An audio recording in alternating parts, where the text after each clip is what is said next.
La marche des nations est parsemée d'événements qui, parfois douloureux ou heureux, participent à forger ces nations-États. Et hier, la Côte d'Ivoire a subi un de ces événements dont on ne mesure pas encore totalement l'impact. Et nous voulons en parler ici même sur Live TV. C'est une émission d'hommage au président Henri Konan Bédié, président de la Côte d'Ivoire pendant 6 ans, qui a contribué à faire de ce pays ce qu'il est. Je voudrais ouvrir cette émission en rappelant une pensée de Napoléon qui dit « On ne conduit pas le peuple en lui montrant seulement un avenir. Le chef est un marchand d'espérance. » Henri Konan Bédié a participé à créer de l'espérance pour nombre d'Ivoiriens. Il est parti hier. Aujourd'hui, Live TV, en compagnie justement d'un ensemble d'observateurs de la vie politique, va rendre un hommage mérité à ce grand homme qui a marqué l'histoire de la Côte d'Ivoire. Bonsoir et merci de nous accueillir chez vous. Je suis en compagnie ce soir pour parler d'Henri Konan Bédié, de cet homme, d'Herman Aboua. Herman, bonsoir. Bonsoir, André. Herman, habituellement, vous êtes sur ce plateau depuis que le talk a commencé pour ses vacances. Vous êtes en compagnie d'Isabelle. Isabelle Vauvor, bonsoir. Et nous avons ramené 2 observateurs assez quand même importants. Le premier, c'est Dr Boga Sako-Gervais. Il est président de la FIDOP, cette fondation internationale pour les droits de l'homme et bien sûr la vie pacifique, une organisation qu'il porte comme un instrument pour permettre à la vie politique ivoirienne et africaine et mondiale, puisque maintenant elle a évolué, d'avoir, ou du moins de marcher convenablement. Et puis, un journaliste, un penseur, écrivain, il a écrit un ouvrage sur le président Henri Konan Bédié. Et cet ouvrage, c'est HKB, le Phénix, imaginé, portrait et bilan politique et économique d'un homme. Il est avec nous ce soir. Il s'agit bien sûr du doyen Amanik Rajorge. Bonsoir. Bonsoir, cher frère. Et je n'oublie pas évidemment le bonsoir de docteur. Non, je vous en prie. Je vous en prie. Bonsoir, cher ami. Pour commencer cette émission, une première question qui se pose à vous. Comment avez-vous vécu la nouvelle hier de la disparition, du départ du président Henri Konan Bédié? On va commencer par vous qui avez écrit un ouvrage sur cet homme politique et d'État. Très bien. Merci, cher confrère. Et comme vous commencez par moi, je voudrais me joindre à vous et à toutes les voix autorisées qui ont exprimé leur hommage à la mémoire de l'illustre disparu. Je voudrais faire la même chose et m'incliner respectueusement devant la mémoire du président Henri Konan Bédié. Et cette nouvelle, hier, je l'ai eue comme un coup de tonnerre, un coup de massue. Et j'avoue que pour une fois, j'ai eu un peu de tourbillon quand on m'a annoncé l'information. Parce que celui qui me l'a annoncé, il m'a appelé. Je lui ai dit oui, ça va. Il m'a dit mais comment ça peut aller? Le vieux nous a lâchés. Je lui ai dit mais qu'est-ce que c'est que ça comme information? Tu es sûr de ce que tu dis? Il m'a dit oui, le vieux nous a lâchés. Je lui ai dit il faut que je m'asseye pour savoir ce que c'est. Il y a un article de Jeune Afrique qui a dit, juste pour vous céder la parole, qui dit les années passaient tellement qu'on le croyait immortel, Henri Konan Bédié. Comment vous avez senti, justement, on va dire, la fin de cette immortalité? Surprise, choc. Surprise parce qu'on s'y attendait le moins. Mais l'immortalité de M. Henri Konan Bédié est un peu à l'image de celle de Feu son père, Fouette-Boigny. Quand nous étions gamins, on pensait que Fouette était immortel. On ne pensait pas qu'un jour il s'en irait. Et puis, surprise surtout parce qu'on ne voyait pas M. Bédié malade. On ne l'a jamais vu pratiquement malade. Et quand on regarde un peu, on fait un recoupement des informations, ce n'est pas arrêt cardiaque, évidemment. Évidemment. Donc, il y a eu un arrêt et ça marque aussi un arrêt dans la vie politique de la Côte d'Ivoire. Un basculement total. C'est pour cela que je voudrais commencer par là. On a hommage à ce grand homme, à ce grand président qui nous a servi. Rendre hommage aussi à la FTV qui prend l'initiative. Moi, je pense que c'est ça aussi l'actualité, c'est ça le journalisme. Il ne faut pas attendre que ça devienne froid. Il faut prendre les choses, les informations quand elles sont chaudes. Et je m'en vais terminer pour dire que je ne suis pas très fier de notre télévision nationale, même si je suis sur une télévision voisine. Vous pouvez donner votre avis. Oui, parce que, écoutez, la radio-télévision ivoirienne nous doit doublement. Elle nous doit parce que c'est une télévision d'État, c'est une radio d'État, mais en plus, nous payons la redevance. D'accord. On ne peut pas avoir perdu un chef d'État, un président de notre pays, et ce sont les chaînes du monde entier qui nous informent. Je suis doublement choqué, mais gravement choqué. Non, allez, Boga, c'est vrai que c'est un débat qu'on pourrait ouvrir, mais je pense qu'elle n'est pas seulement du ressort de la RTI. C'est un exercice très difficile d'annoncer la mort de quelqu'un sans que sa famille ou l'État au plus haut sommet n'ait pris de décision. En tous les cas, ce débat-là, on pourrait l'ouvrir, mais je voulais, vous avez profité pour poser la question. C'est un débat qu'on pourrait ouvrir en d'autres lieux, en d'autres temps. Isabelle Vauvor, journaliste, observatrice, voici bien que la nouvelle vous est arrivée. Comment vous l'avez accueillie très rapidement avant qu'on commence à parler de l'homme? Gros choc pour moi parce que c'était vraiment à l'issue de la fin de l'émission d'hier que j'ai reçu donc le message du décès du président Henri Konan Bédié. J'aimerais véritablement m'incliner avec déférence sur sa mémoire, présenter mes condoléances à sa famille biologique, à tous les militants du PDCI et à l'ensemble des Ivoiriens. Voilà, donc moi, ça a été un gros choc pour moi et voilà, je suis encore sous le choc. Herman, oui, comment vous avez vécu cette annonce? Je ne vais pas revenir sur les termes qu'ils ont utilisés, mais je l'ai vécu comme je l'ai vécu. J'ai vécu le décès, l'annonce du décès du président Houphouët quand j'étais encore au lycée. Ouais. Hier, à la sortie du plateau, on était tous ici en émoi. On espérait même que ce soit une rumeur. Et finalement, l'information a été confirmée. C'est un grand homme qui s'en va. C'est pourquoi il parlait tout à l'heure de la responsabilité de la RTI. Mais en même temps, moi, je voulais indiquer, je ne sais pas si c'est indiquer les propos que j'ai entendus sur des médias internationaux. Mais on va y revenir. On entre dans cette émission. Soyez pas pressés. Vous aurez l'occasion justement de surfer sur ce qu'on a vécu en 24 heures depuis l'annonce du décès donc, du président Henri Konan Bédié. On le sait, Henri Konan Bédié est né donc le 5 mai 1934 dans ce Daoukro qui lui était cher. Eh bien, il est parti hier mardi 1er août. Comment le président de la République, Alassane Ouattara, a réagi? Ça a été donc quelques heures plus tard, à travers une déclaration du secrétaire général de la présidence, on l'a su.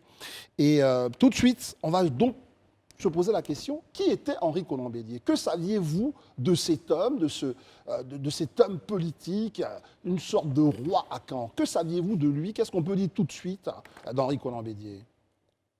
C'est difficile de faire un résumé de l'homme Henri Konan Bédié. Parce que, comme je disais à quelqu'un, toute la vie de Bédié est un enseignement. Ouais. Et élève comme il a été, très bon élève au primaire, lycéen à Digolo, déjà leader.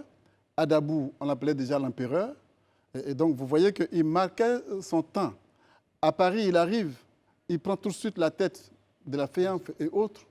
Et il devient leader des étudiants, tant africains qu'ivoiriens. Oui, la FEANF. La FEANF, justement. Et donc, il arrive en Côte d'Ivoire.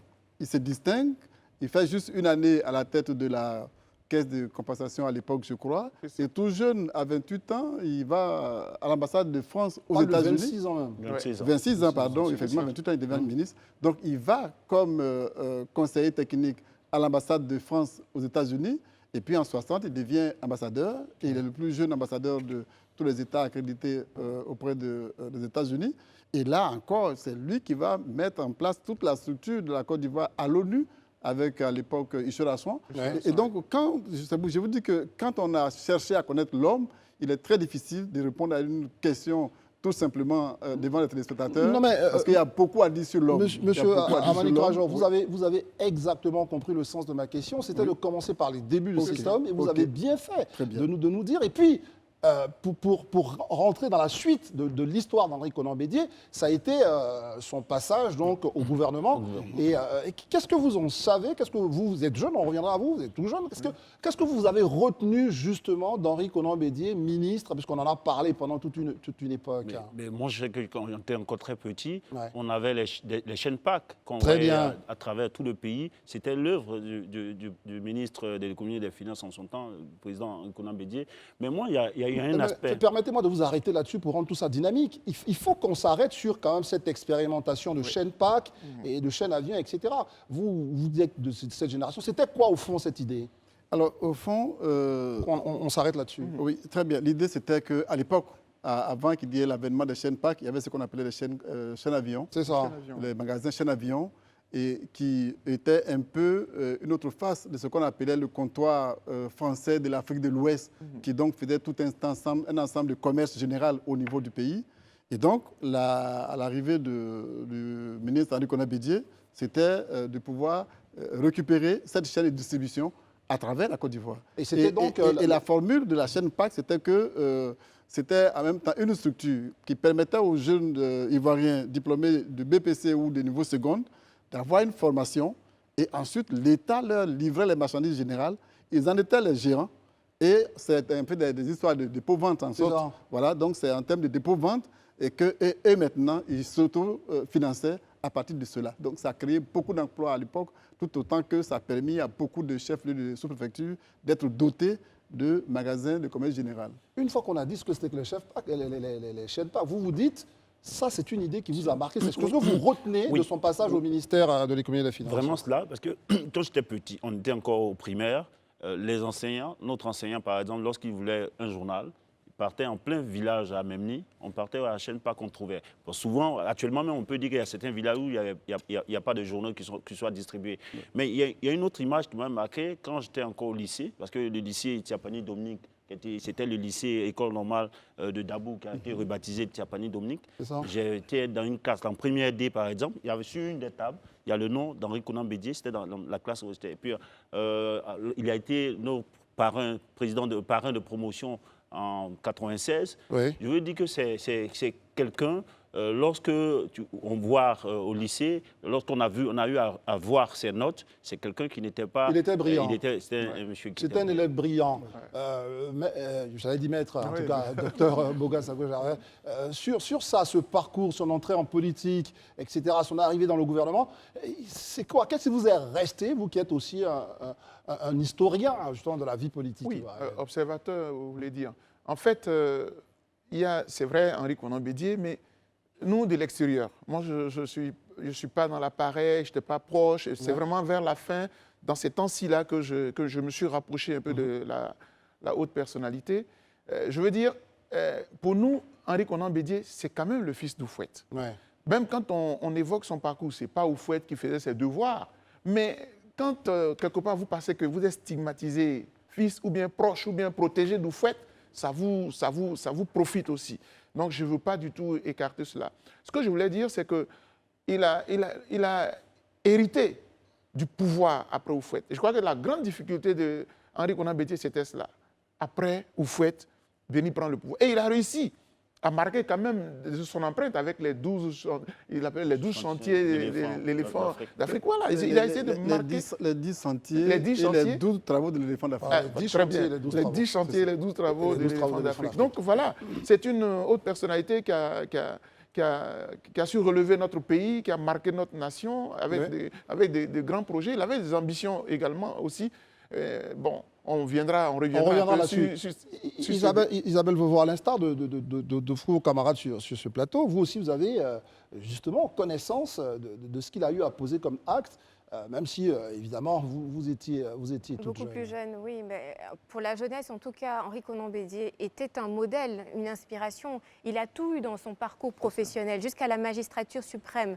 Au niveau politique, on a connu Houphouët comme président du PDCI-RDA. On a connu également Henri Konan Bédié. Il y a eu 2 présidents du PDCI-RDA. Donc aujourd'hui, en fait, il a véritablement marqué, de par sa vie professionnelle et politique, en fait, toute la jeunesse ivoirienne. Et aujourd'hui, on a envie de se dire, mais on est un peu orphelin. Donc, que va advenir, en tout cas, de ce 3e pilier-là politique qui était le socle de toute la stabilité? Parce qu'on dit souvent, une chaise ne tient que par son 3e pied, la plupart du temps. Donc, avec un pied en moins, on se pose la question de savoir comment est-ce que politiquement le pays va tenir. Vous faites bien de le dire, tous, depuis donc le président Alassane Ouattara, on peut même voir ces images qu'on va essayer de commenter ensemble.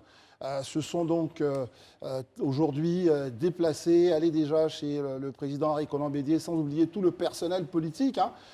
Déjà son parti, etc. Ils sont en ce moment au chevet donc, de la famille à la fois politique et biologique du président Henri Konan Bédié. Au moment où nous vous parlons, le président Alassane Ouattara est arrivé donc à son domicile pour apporter son soutien à la veuve, on va dire les choses comme ça.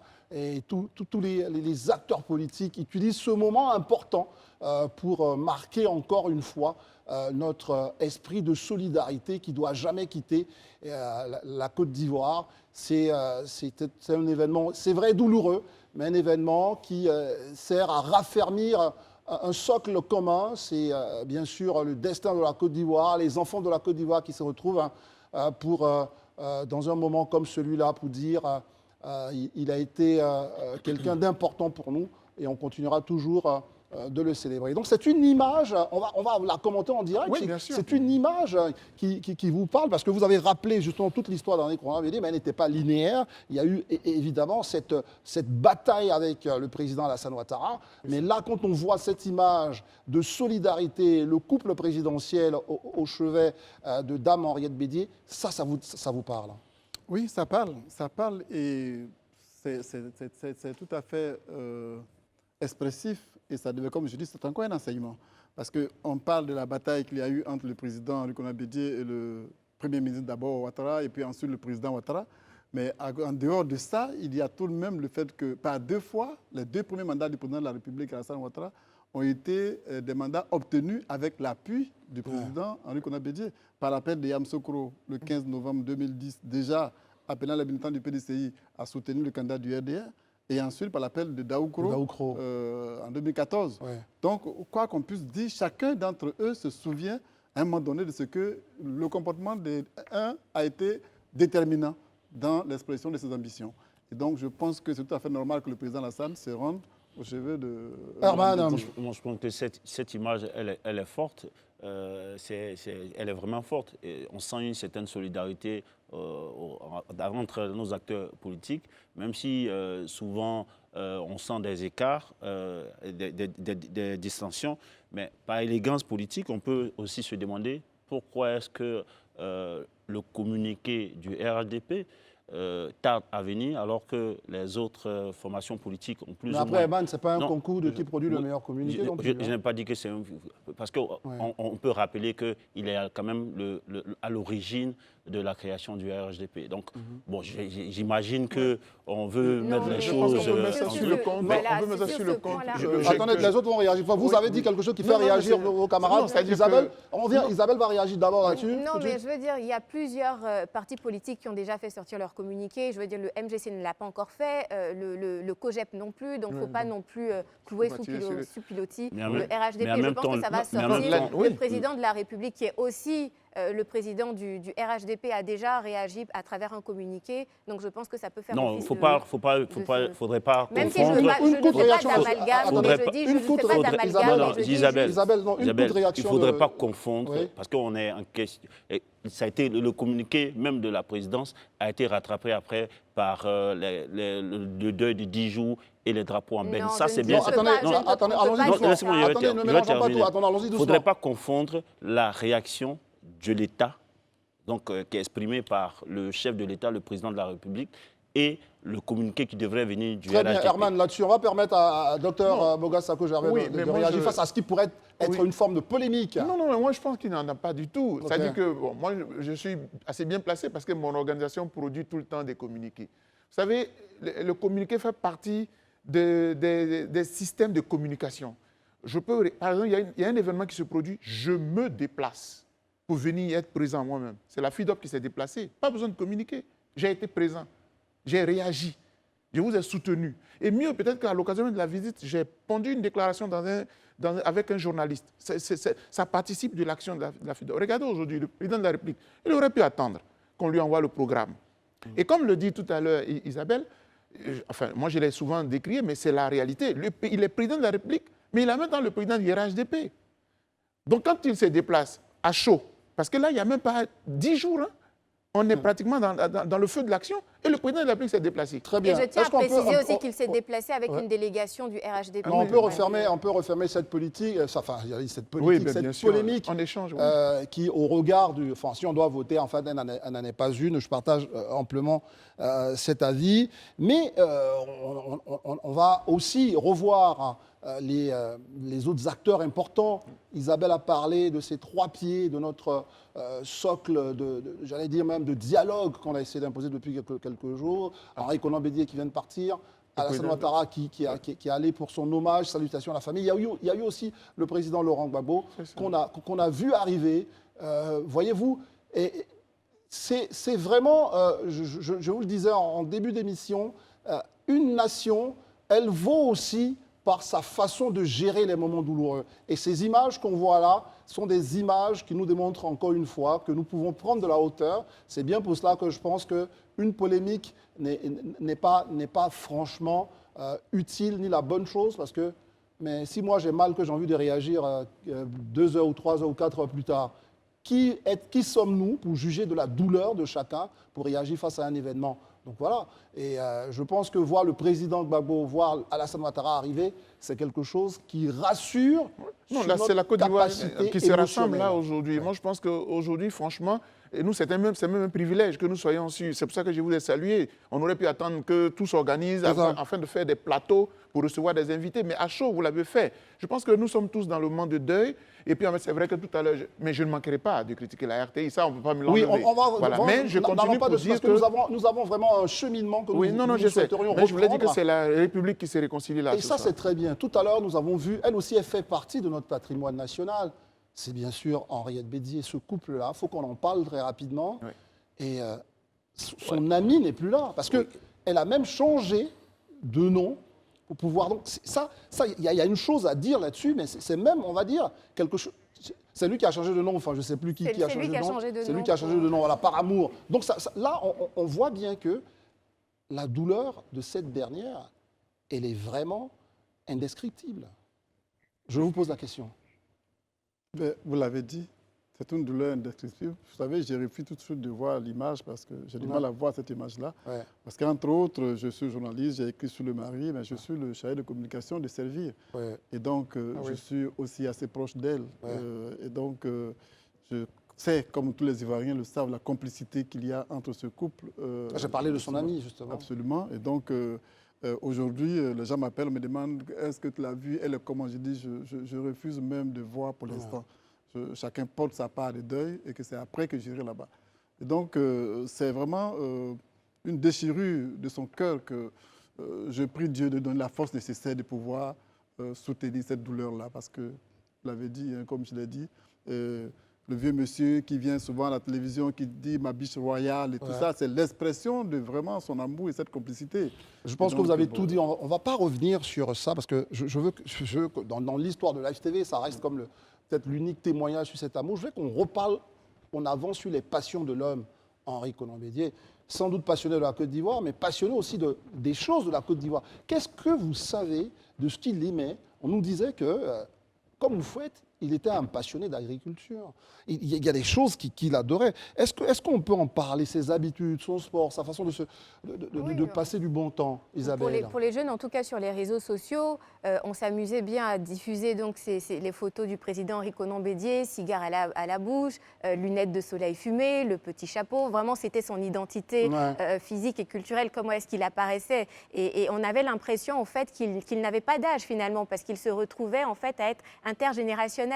Voilà, ni vieux ni jeune. Voilà, donc on l'a vu souvent aussi esquisser les pas de Zouglou avec le Magic System. On l'a vu aussi même esquisser quelque part avec DJ Arafat. C'est quelqu'un qui il se met dans la jeunesse, dans le contexte. Et puis, je ne dirais pas un bon viveur, mais c'est quelqu'un qui était vraiment en harmonie.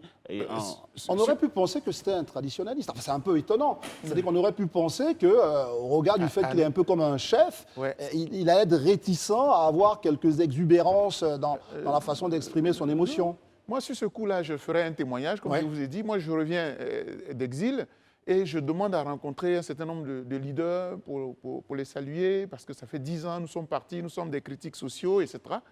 Et le président Henri Konan Bédié me fait l'insigne honneur de m'inviter à Daoukro, donc je vais à Daoukro. Et je ne suis pas seul, il y avait plusieurs personnes qui devaient recevoir. Mais après, j'ai été retenu parmi certains invités à prendre un déjeuner avec lui. Quel privilège! Ouais. Quel privilège! En face, donc dans sa cour, on a pris un déjeuner. Donc j'ai vu un peu l'homme côte à côte. L'homme simple, en fait. L'homme simple, avec son épouse, partageant un repas avec les convives.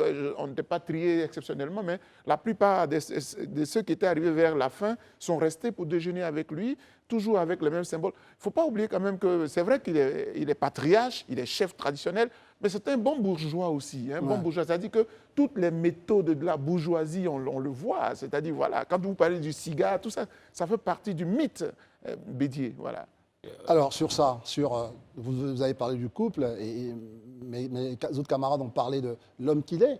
Vous qui avez écrit sur lui, qu'est-ce que vous pouvez nous donner comme, je n'allais pas dire anecdote forcément, mais ce que vous retenez de l'homme qu'il était en lien avec ses passions?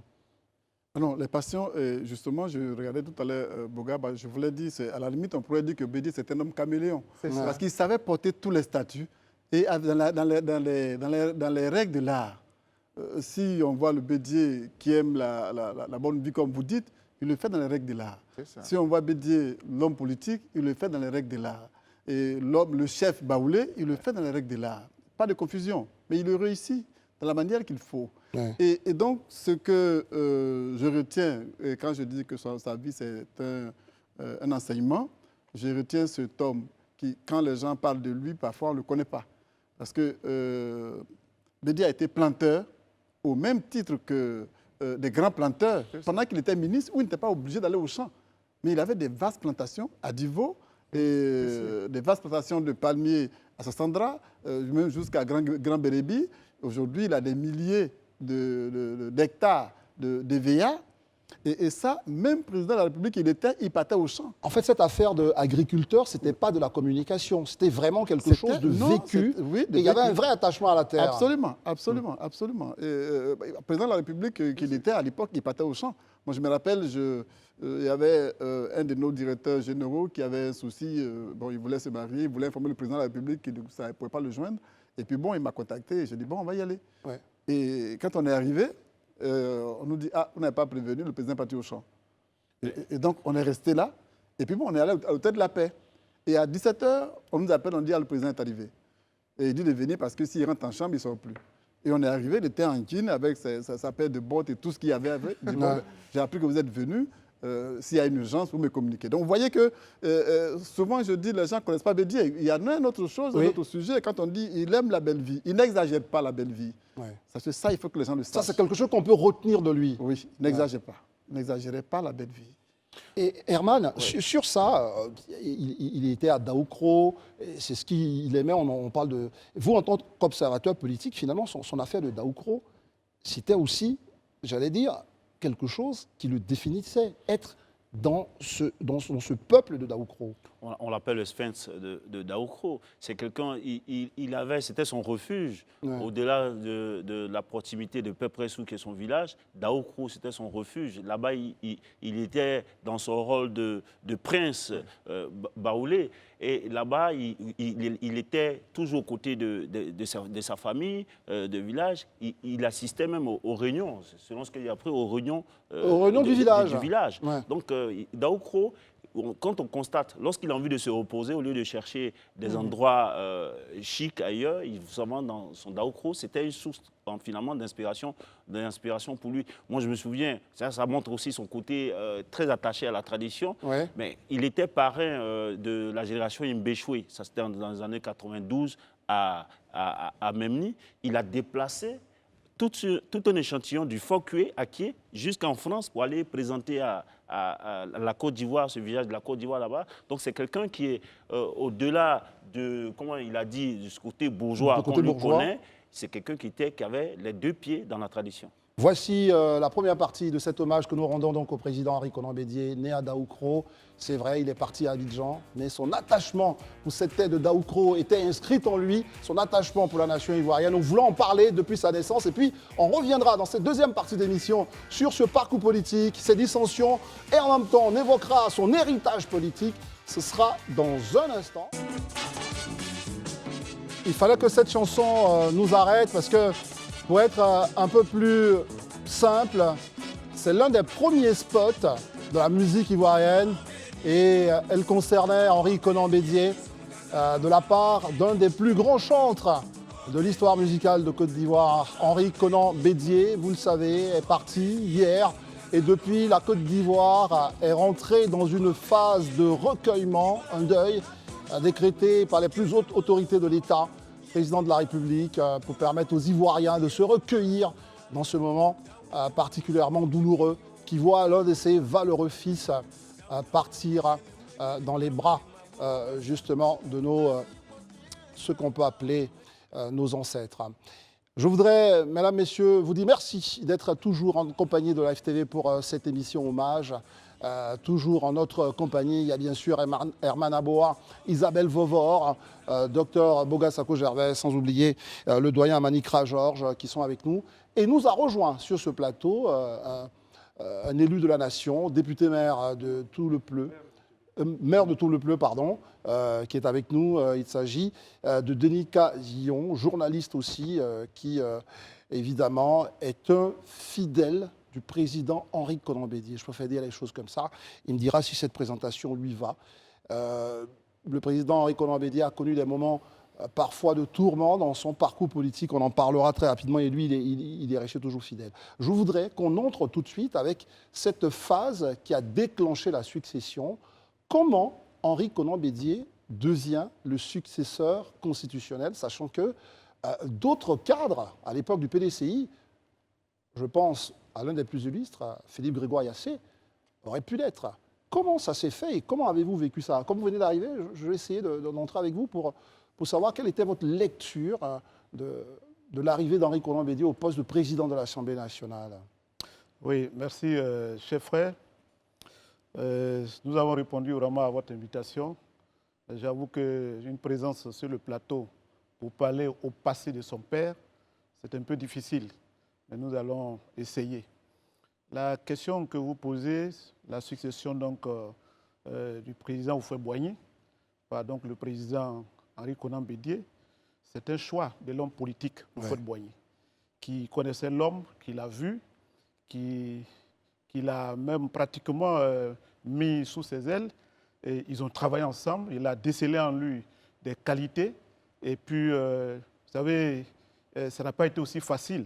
Sur le chemin donc, du poste d'ambassadeur au poste de ministre, Assemblée nationale, député maire de Daoukro, il y a eu quand même beaucoup de choses qui se sont passées. Justement, puisque vous l'avez dit, il a connu un moment de disgrâce, beaucoup l'ont dit, c'est-à-dire quand il part de cette affaire d'avoir fêté des milliards, donc personne ne s'attendait à ce qu'il arrive président de l'Assemblée nationale. Je veux dire, tout n'a pas été aussi linéaire comme on pourrait le penser.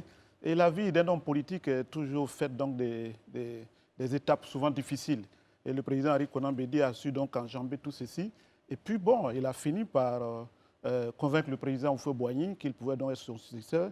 Et puis bon, on est arrivé donc à l'application de l'article 1 de notre Constitution qui a fait donc de lui président de la République légalement. Comment vous, Boga Sako, vous lisez il arrive au pouvoir, on sait des conditions dans lesquelles ça s'est passé. Aujourd'hui, comment vous lisez ça quelques 30, 40 ans après?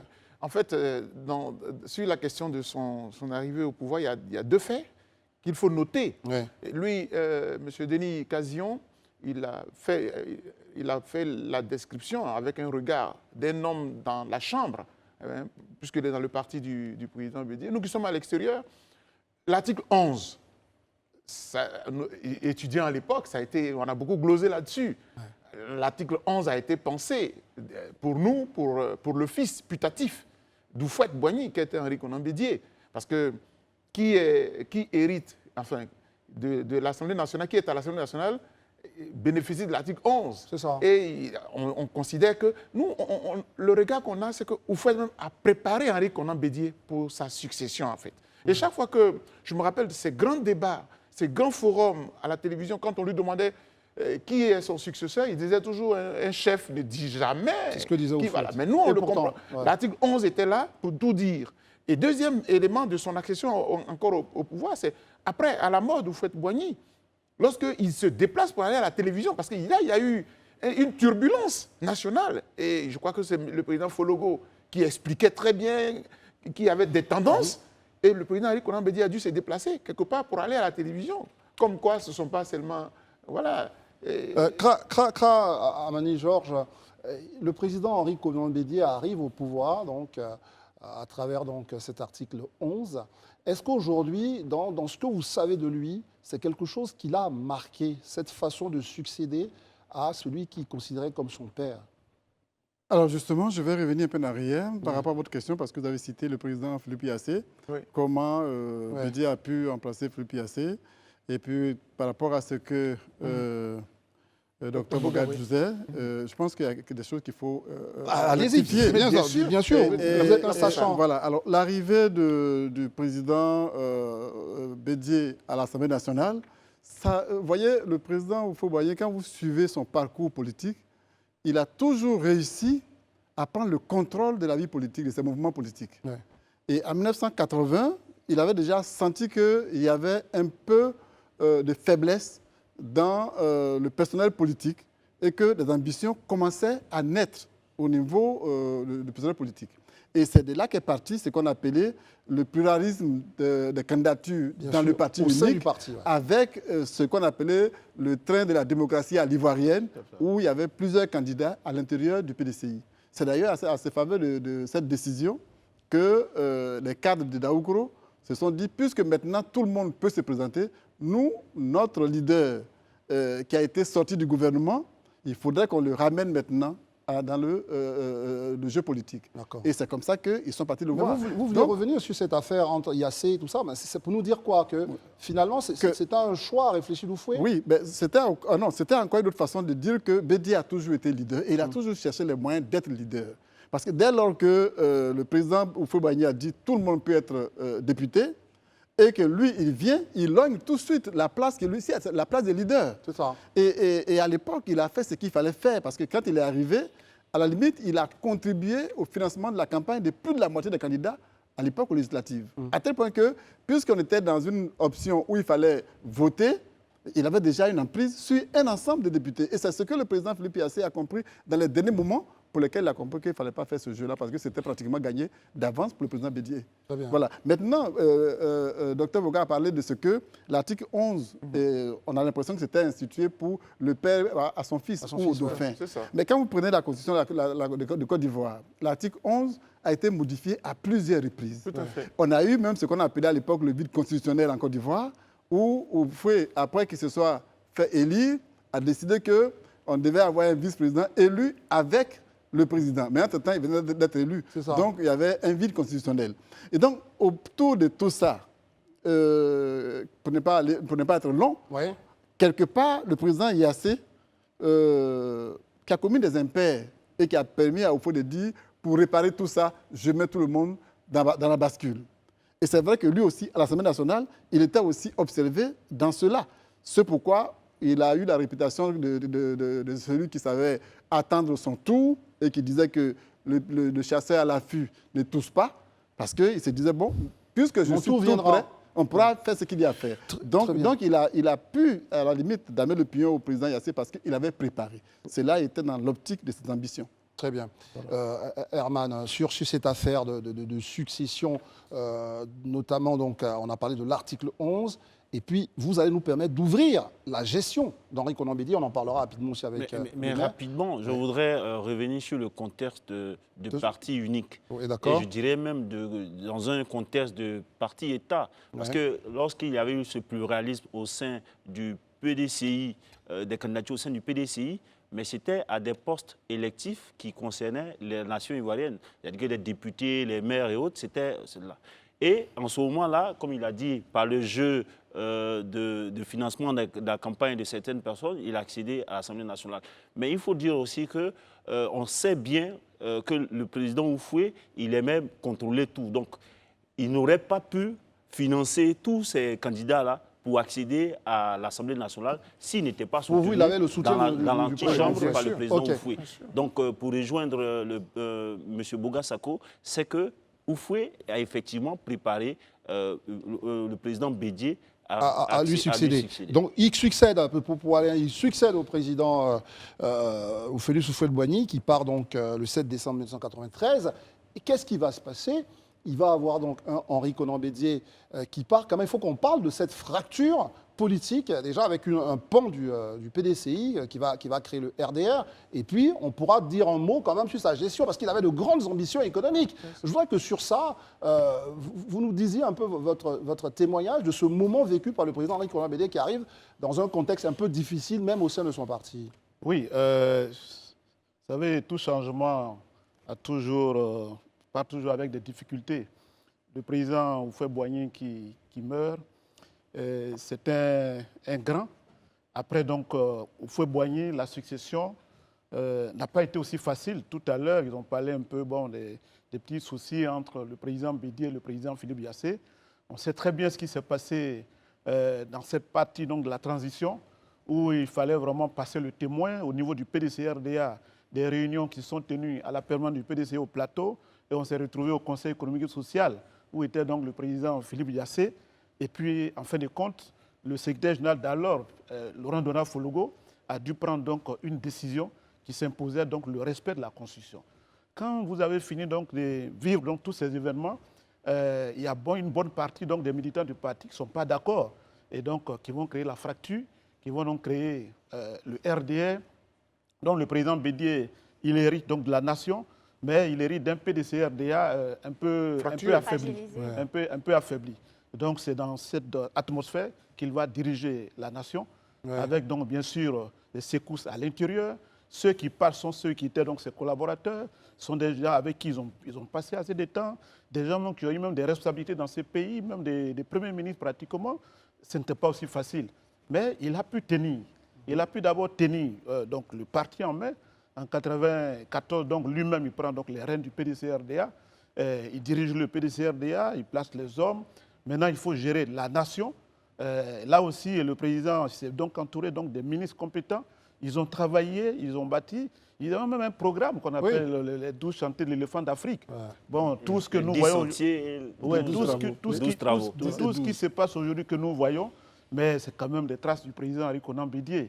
Voilà, je pense que tout ce qu'on voit aujourd'hui, les inaugurations, c'était des projets déjà lancés avec donc, son Premier ministre Duncan et avec donc, tout son gouvernement. Très bien. Alors, quand vous entendez ça, Isabelle, justement, vous vous dites, mais est-ce qu'il n'a pas finalement été dans un contexte qui lui était défavorable, qui a pu expliquer un peu ce qui s'est passé en 1999? Quand vous entendez tout ça, ces dissensions de départ, est-ce que ceci expliquerait cela, selon vous? Moi, j'ai juste envie de retenir quelque chose, c'est le mot leader, en fait, qui définit tellement bien le président Henri Konan Bédié, parce que de par son passé, et même ce qu'on a connu ces derniers temps, il a été au niveau de l'opposition, il a tenu le parti, malgré le fait que le parti se soit quasiment vidé un peu de sa substance en termes de militants, mais il a tenu en tout cas jusqu'au bout. Et moi, j'ai juste envie de dire, en fait, qu'il a... Le thème est trop fort. Hein. Le thème est fort, vous pensez? Trop fort. Oui. De quelques leaders. Parce que pas les seuls militants. C'est pour ça d'ailleurs que ceux qu'on vide, pas de ceux... Le parti est resté toujours solide, mais on a envie quand même de se poser la question de savoir, c'est quelque chose qui est en train de se répéter encore, c'est-à-dire le PDCI perd un leader à sa tête. Qu'est-ce qui va Vous me devancez, Isabelle, on en parle, mais tirons quand même très rapidement les conclusions de sa gouvernance. 93-99, qu'est-ce qu'on peut dire justement par rapport à la façon de ce départ d'un président, au final, qui avait de grandes ambitions, et on a parlé justement de ce grand programme-là, et qui finalement est parti dans les conditions que l'on sait. Comment vous analysez ce qui est arrivé? Oui, alors, bon... ils ont bien évoqué les chantiers, les 10 et 12, tout ça. Mais tout à l'heure, en off ou sur le plateau, je crois que c'est Herman Aboua qui commençait à évoquer un fait. La communauté internationale voudrait que nous retenions cette affaire d'ivoirité. Et c'est pour ça que j'en parle, parce que ça ne veut pas être de la gouvernance. C'est ça. Et donc, je profite de l'occasion, de la question, pour y revenir. Alors, je pense que, je pense que la vision du président Bédié a été mal exploitée du point de vue communicationnel. Ouais. Et ça, je pense que n'allons pas chercher ailleurs. C'est son entourage, c'est la communication en interne, la communication gouvernementale qui a péché. Parce que vous savez, en matière, dans un monde moderne comme on le voit aujourd'hui, il y a des chantiers, il y a des visions dans lesquelles un président de la République ne s'immisce pas. Même s'il le pense, il confie la charge à ses collaborateurs. Parce que le président de la République, c'est le père de la nation. Il est le président même des étrangers. Bien Quand sûr. les étrangers arrivent dans le pays, qu'il y a un problème, le dernier recours, c'est le chef de l'État. Or, quand le chef de l'État dit « Moi, je vais appliquer l'ivoirité pour que les Ivoiriens, la Côte d'Ivoire, les Ivoiriens profitent en premier », et quand ça vient du chef, ça fait peur à tout le monde. Donc sur ça, vous nous dites, il y a eu beaucoup d'incompréhension Exactement. et c'est- d'exploitation Je crois que je malveillante de ce dénonce genre de que choses. la communauté internationale veut nous inculquer cela comme si c'est ce qui résumait la vie du président Bédié. Moi, je suis pas Permettez-moi de d'accord vous avec- bousculer, d'aller un peu plus. On a compris vraiment à travers tous vos témoignages un peu les conditions dans lesquelles il a gouverné. Je voudrais revenir sur l'après 2010. On a pensé, pas qu'on a pensé, on a vu que le président Bédié a eu une sorte de retour en grâce après son alliance avec Alassane Ouattara. Et avec ce qui s'est passé, déjà l'appel de novembre 2010, ensuite de 2015 et puis la fracture. Parlons de cette séquence-là en 5 minutes. Est-ce que là encore, avec le président Bédié qui n'est plus là, ça ne reste pas quelque chose, une forme j'allais dire de douleur dans sa vie? Parce qu'il pensait que le PDCI reviendrait à travers cette alliance. Bon, je pense que depuis 2015, après 2015, tout son cheminement, toute sa démarche, c'est de faire en sorte que le PDCI revienne aux affaires. Et certains pensaient que lui-même, il avait cet appétit-là, mais je ne crois pas. Il estime que la gestion du PDCI, lorsqu'il a laissé l'État, c'était avec un goût d'inachevé. Donc, il travaillait dans ce sens-là. C'est pourquoi il est allé en 2015 en alliance, il a répété l'alliance avec le président. L'appel de Daoukro. Avec l'appel de Daoukro. Et qui s'est un peu parti en disgrâce avec le président Alassane Ouattara.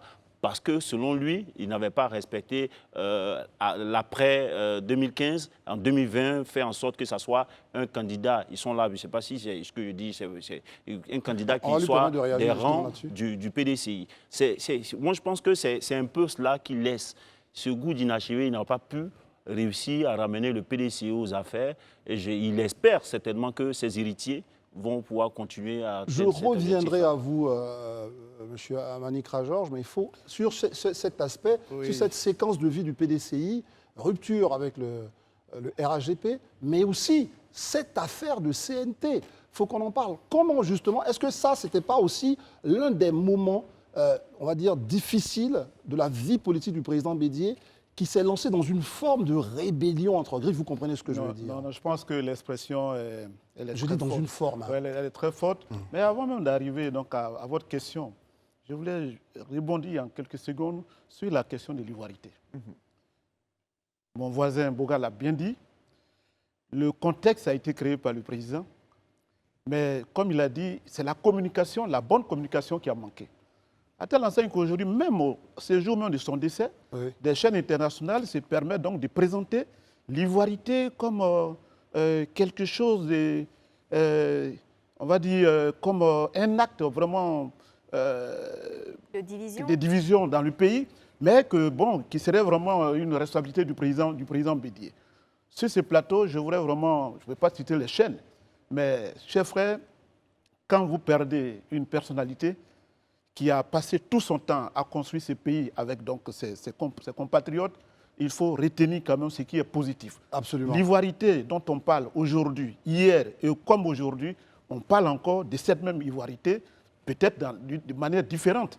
Donc vraiment, je voudrais que les Ivoiriens ne retiennent pas du président Bédié un diviseur, quelqu'un qui a envoyé un texte, disons un thème qui a fait qu'aujourd'hui, les Ivoiriens ont des problèmes. Très bien. Les problèmes sous Bédié étaient là, les problèmes sont encore là, et ces problèmes sont souvent sans solution. Très bien. Donc, parlons donc justement des relations entre Ouais. les Ivoiriens. Très bien. Là, en tout cas, la mise au point était bonne, mais parlons justement de ce moment-là d'alliance RAGP Oui. et après cette rupture qui a fait naître le CNT avant justement de nous rendre à la maison du parti. Alors, le CNT, on va en parler, mais je veux dire que le président Bédié, de bonne foi, en 2014 à Daoukro, a donc déclaré publiquement que la Côte d'Ivoire étant ce qu'elle est, Il donnait donc son option à son jeune frère pour que vraiment qu'il ait un autre mandat. Il aurait pu aussi chercher soit être candidat ou présenter un candidat. Il ne l'a pas fait. Et après, donc, même l'appel de Daoukro a eu même des graissements de dents au sein de son parti. On a dû donc faire le tour de la Côte d'Ivoire, convaincre les militants de ce que si le président l'a dit, s'il l'a décidé, bon, nous devons le suivre parce qu'il sait où il nous amène. Mais quand on a fini ceci et qu'on arrive en 2015, on n'a donc pas pu avoir de candidats, on arrive en 2020. Les circonstances donc de ces élections pour le président Bédié et pour le PDC n'étaient pas réunies, puisque, on peut le dire ici, le troisième mandat posait problème. Ces problèmes ont été posés, ils n'ont pas été entendus.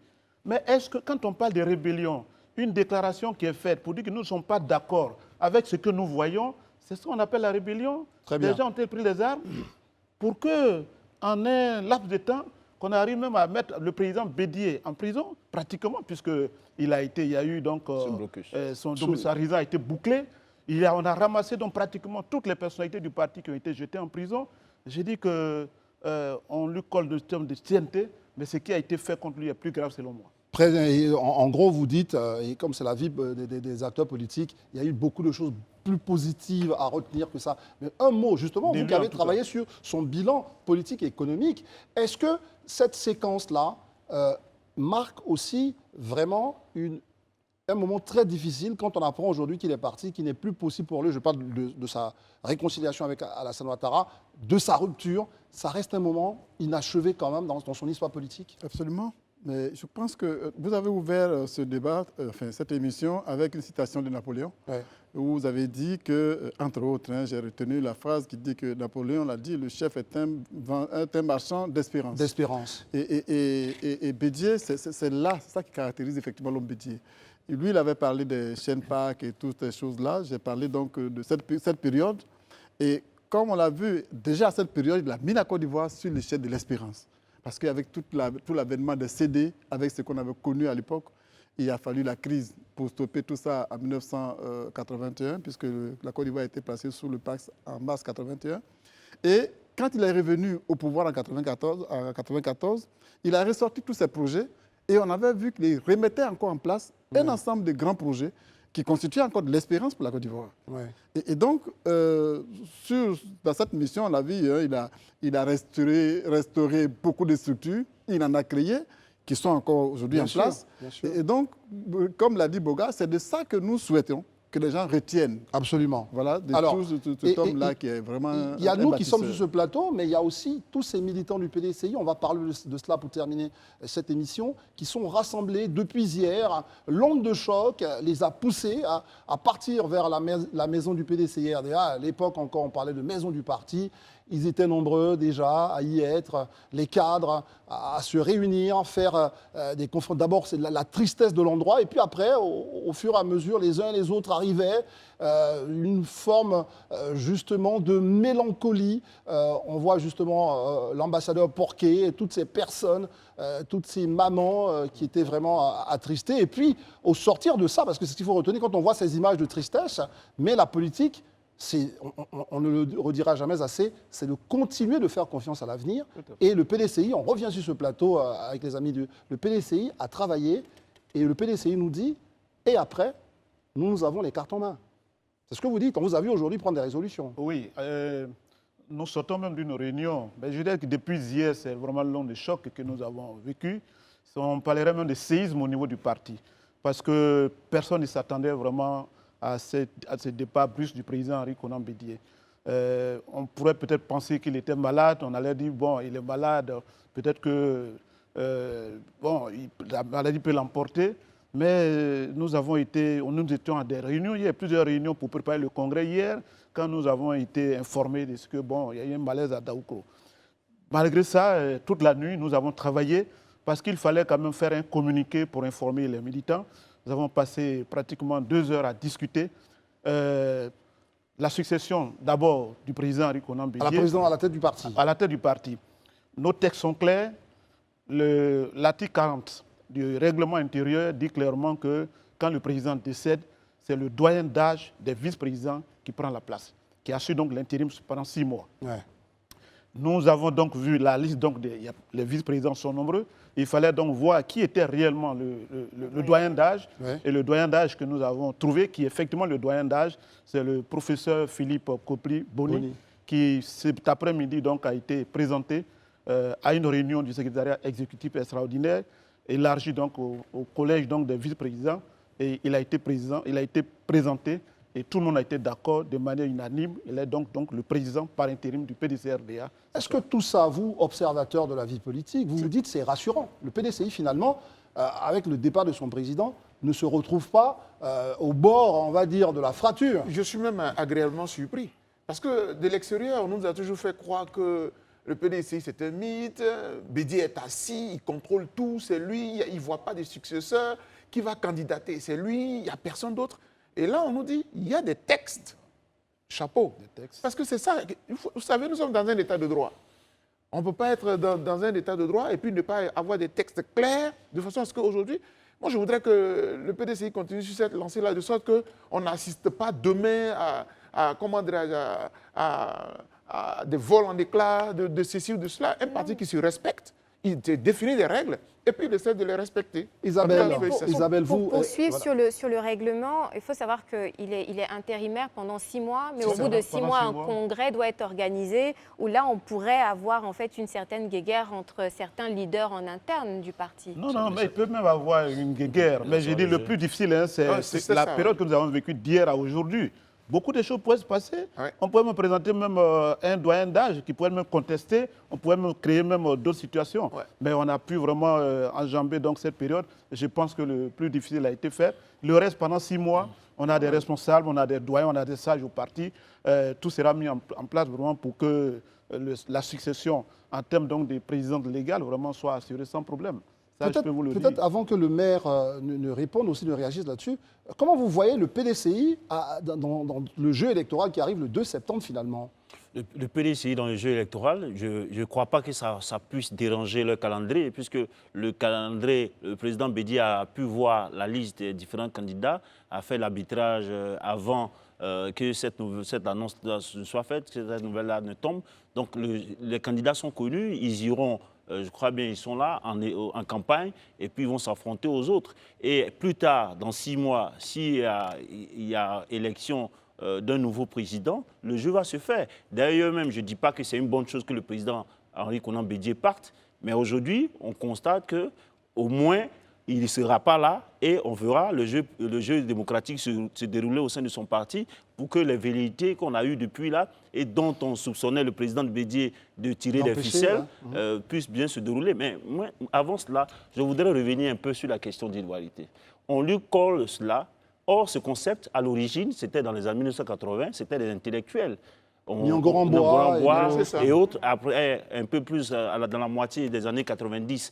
Bon, donc quand on voit avec toutes les casseroles, parce qu'il avait dit qu'il faut qu'on respecte notre leader qui est parti. En un mot, très court. Rapidement, quand on voit les casseroles dont on accusait le président Chirac de traîner, malgré cela, lorsqu'il est décédé, les médias français, dans une symphonie, une harmonie, ont loué, on l'a honoré. Pourquoi est-ce qu'on va vouloir faire un débat, surfer sur un débat qui va forcément teinter sur l'image que nous, on sait de notre grand homme politique? Une fois qu'on a dit ça, merci Herman vraiment de vous couper parce que le temps nous appelle, on va permettre justement au doyen Kra Amani-Georges de dire, parce que parlons de son héritage. Son héritage, c'est le PDCI. Et là, on apprend que le PDCI est organisé, le président Henri Konan Bédié laisse quand même un parti. Mais globalement, il faut qu'on se prononce, on va faire un tour de table, il faut qu'on se prononce sur cet héritage du président Henri Konan Bédié. Il nous laisse quoi, le président Henri Konan Bédié? On a dit les hommes de père comme Oufoué, etc. Mais qu'est-ce qu'on peut retenir au sortir de cette émission, de l'œuvre de cet homme d'État? Très bien. Alors, avant d'arriver à ce qu'il nous laisse comme héritage, je voudrais accompagner Herman à moi qui a parlé de ce que la mort du président, l'incidence, c'était votre question, hein, c'est ce que ça peut avoir sur les élections du 2 septembre. Je pense que c'est malheureux qu'il soit mort, mais je me dis, ça va révolter les militants à comprendre que l'hommage qu'ils peuvent rendre à leur président, c'est de lui apporter cette victoire le soir du 2 septembre. Et ça, moi, j'en ai parlé déjà avec des gens, je leur ai dit, c'est un peu ça, parce que ce que je reçois, c'est un peu ça. Les gens pleurent, mais ils se disent, c'est vrai, on doit mourir, Bédi doit mourir, mais cette mort-là, ça ne nous paraît pas. Vous pensez qu'on peut transformer ça et que par en acte conséquent, politique? Je pense que ça peut. Quand vous voyez comment Mme Corinne Aquino, je fais juste une ouverture, Oui. en Philippines, où son mari revenait d'exil pour être candidat, et puis sur le tarmac de l'aéroport, pamf, on l'a abattu, et il y a un officier supérieur qui a dit, vous allez vous présenter au nom de votre mari, et vous allez battre celui qui a tué votre mari par rapport à cette victoire-là. Et ça a été fait. Et je pense qu'aujourd'hui, c'est vrai qu'on ne cible pas quelqu'un, mais cette mort-là, les militants vont se dire, il faut la venger. Et pour la venger, c'est d'apporter la victoire. D'accord, mais là, le mot est un peu trop fort. Mais en tout cas, cette mort-là doit pas participer à fragiliser le parti. Ça va galvauder les militants à aller vers une victoire pour rendre hommage à leur président. Et donc, qu'est-ce que vous pouvez dire, vous qui avez écrit HKB, le Phénix ne va pas, le Sphinx ne va pas renaître de ses cendres, mais en tous les cas, il laisse un héritage. Quel est-il selon vous? Alors, tout à l'heure, le vice-président du PDCI l'a déjà dit. Il laisse un parti déjà assez organisé, très organisé, puisqu'on voit comment on a fait l'atterrissage en douceur pour passer donc de lui à son successeur. Et au niveau du PDCI, tout comme au niveau de la nation, j'ai introduit en commençant l'émission par dire que la vie de Bédi est un enseignement. Il a donc, si nous devons nous inspirer de sa vie, c'est de comprendre que c'est un monsieur qui a eu le courage d'accomplir ce qu'il doit accomplir, avec des valeurs qu'il faut à chaque étape. Voyez comment il a géré la Côte d'Ivoire après le décès du président Félix Houphouët-Boigny. Il a su conjuguer toutes les tendances pour arriver à là où on est arrivé. Quand bien même il y a eu la rupture avec la création du RDR, vous vous rappelez, pour ceux qui suivaient la chose, les négociations avec le FPI pour un gouvernement d'union pour aller à la paix étaient en cours quand il y a eu le coup d'État. Bien sûr. Et n'empêche, avec la façon dont le coup d'État est arrivé, on l'a vu, quand il est arrivé au forum de la réconciliation, on a suivi son discours. Et je voudrais qu'on retienne de lui que c'est fondamentalement un homme de paix. Très bien. Fondamentalement un homme d'ambition pour la Côte d'Ivoire et pour les Ivoiriens. Très bien. Je vais plus loin. Voilà. Vice-président Je vais plus loin. du PDCI et maire de Tout-le-Pleu. Je vais plus loin. Et là, il a parlé donc de la réconciliation, le forum. Mais même quand il y a eu la crise, les sommets sur la Côte d'Ivoire, d'Accra jusqu'à Washington, passant par Pretoria, qui, donc les Ivoiriens leaders, a pu donc faire une intervention qui a fait que la Côte d'Ivoire a retrouvé la paix. À Marcoussis, le président Gbagbo a été pratiquement, on va dire, il perdait pratiquement tout. C'est le président Bédié qui a pesé de tout son poids pour qu'il ait vraiment l'autorité de chef d'État et qu'il vienne reprendre donc les rênes. Quand j'étais encore à Pretoria 1, Pretoria 2, qui a fait du président Alassane Ouattara candidat? C'est dans les débats à Pretoria 2 que le président Bédié a convaincu donc tous les acteurs pour que le président Gbagbo autorise donc le président Alassane Ouattara à être candidat. Quand vous avez vraiment vu tous ces aspects-là, on ne peut pas quand même dire qu'on retient donc du président Bédié la question d'ivoirité. Oui, c'est un homme de paix. Oui, ça c'est un homme de paix. Non, je reviens dessus parce que c'est assez important. C'est un homme de paix, un homme de rassemblement. C'est quelqu'un d'ailleurs qui a subi un coup d'État, qui est parti, qui est revenu et qui s'est même comporté comme quelqu'un qui n'a pas subi un coup d'État, qui a tout pardonné et qui a été aussi pardonné par les Ivoiriens. Et il a repris vraiment son bâton de pèlerin, a dirigé son parti, qui aujourd'hui est un parti incontournable. L'héritage qu'il laisse, il y a donc sa famille biologique, tout et tout, il y a toutes ses réalisations, mais c'est surtout le PDCRDA qui reste, qui est un parti resté intact, incontournable, un parti aujourd'hui même, que ce soit le parti FPI, c'est-à-dire FPI, PPACI, RHDP, tous ont envie de collaborer avec le PDCRDA pour exister. Ça veut dire que... Docteur Bonga-Sako-Gervais, le maire s'enorgueillit de ce PDCI. Est-ce qu'on peut dire aujourd'hui qu'il a sauvé cet héritage? Parce que c'est l'une des batailles qu'il y a eu dans la constitution du RHDP. Et il laisse aujourd'hui l'héritage intact d'Houphouët-Boigny, en tout cas concernant le parti. Et qu'est-ce que vous-même vous pensez qu'on devrait retenir, au-delà de ma question du président Bédié? Oui, merci de la question. Je pense que si on veut aller sur la lancée d'hommes de paix, aujourd'hui, la Côte d'Ivoire perd, surtout dans ce contexte actuel, un grand facilitateur. Un grand facilitateur. Parce que n'oublions pas que la crise de 2010-2011, c'était Laurent Gbagbo face à Alassane Ouattara. Et le président Bédié a été le facilitateur. Là où il a penché, c'est la personne là qui est devenue présidente finalement à l'élection. Et aujourd'hui, 2025 nous attend et je me dis, si Bédié avait été là, il aurait été encore le doyen d'âge qui, entre les trois, pouvait peser de façon à ce qu'on puisse avoir une sortie heureuse. Parce que n'oublions pas déjà les prémices, mon cher André Bois, Oui. quand on voit déjà que, oui, Laurent Gbagbo n'est pas sur la liste électorale, etc. Donc je me dis, il y a des défis qui nous attendent.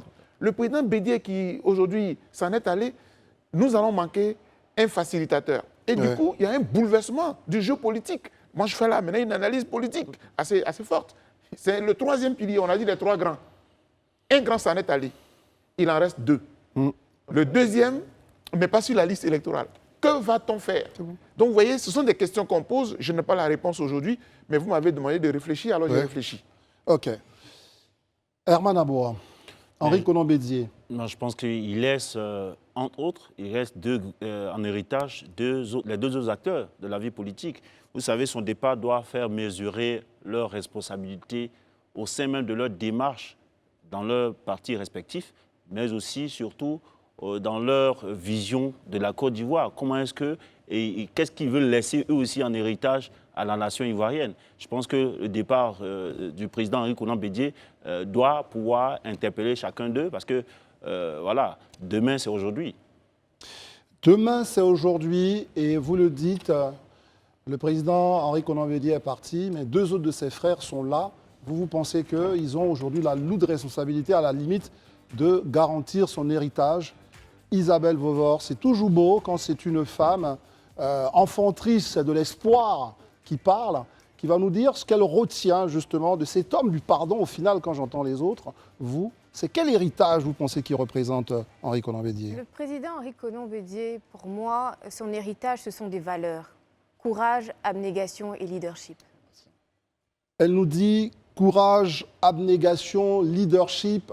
Voici un personnage politique, je ne dirais pas haut en couleur, mais emblématique de ce qu'est la Côte d'Ivoire, qui pendant 63 ans était justement la Côte d'Ivoire, parce qu'il était un des fils de la Côte d'Ivoire. Il avait pour mission de façonner ce pays.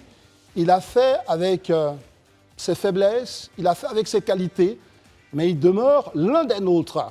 C'est ce qu'on retient quand on sort d'une émission où nous avions pour mission de rendre hommage à quelqu'un qui nous a rendu notre honneur, puisqu'il a participé à faire de la Côte d'Ivoire ce pays libre et ce pays prospère que vous connaissez. Merci à tous d'être restés pendant cette 1h15 pour chanter et danser Henri Konan Bédié. Finalement, vous le savez, nos funérailles, on est triste, mais après on danse, on célèbre celui qui est parti. C'est un papy.